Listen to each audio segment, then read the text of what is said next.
Uncle এই নেন টাকা। আচ্ছা ঠিক আছে মামনি, তুমি আবার আইসো। আচ্ছা ঠিক আছে আঙ্কেল, আমি তাহলে যাই।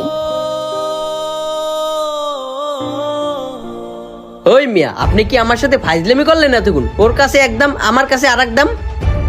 আরে ভাই, আপনি এত রেগে যাচ্ছেন কেন? ওই মিয়া, রাখবো না তো কি করবো? আপনি তো আমার সাথে এতক্ষণ ফাইজলামি করলেন। আরে ভাই, আমি ওকে আগে দিচ্ছি কেন জানেন?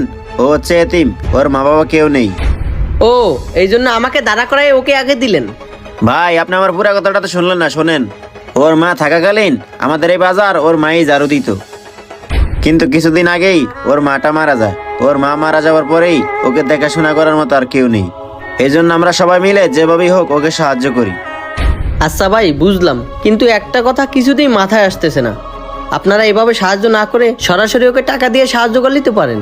ভাই, সরাসরি সাহায্য করলে ও নিতে চায় না, এজন্য আমরা সকল ব্যবসায়ীরা মিলে ওকে এইভাবেই সাহায্য করি। ও আচ্ছা, এখন বুঝতে পারছি। যাই হোক, আপনাদের কাজটা অনেক ভালো লাগলো। যদি আমার কখনো সামর্থ্য হয়, আমি আপনাদের সাথে মিলে গরিব অসহায়দের সাহায্য করব। আচ্ছা ঠিক আছে ভাই, এখন ফল দেন। আচ্ছা ভাই, দিতেছি। আমাদের সমাজে এমন অনেক এতিম অসহায় আছে যারা প্রকাশ্যে কারো কাছ থেকে সাহায্য নিতে চায় না। তাই আমাদেরও উচিত সরাসরি তাদেরকে সাহায্য না করে এভাবেই তাদেরকে সাহায্য করা। ভিডিওটি ভালো লাগলে সর্বোচ্চ শেয়ার করে দিবেন। যে কোনো নতুন ভিডিওর জন্য আমাদের পেজটি ফলো দিয়ে আমাদের সাথে থাকবেন। ধন্যবাদ সবাইকে। আসসালামু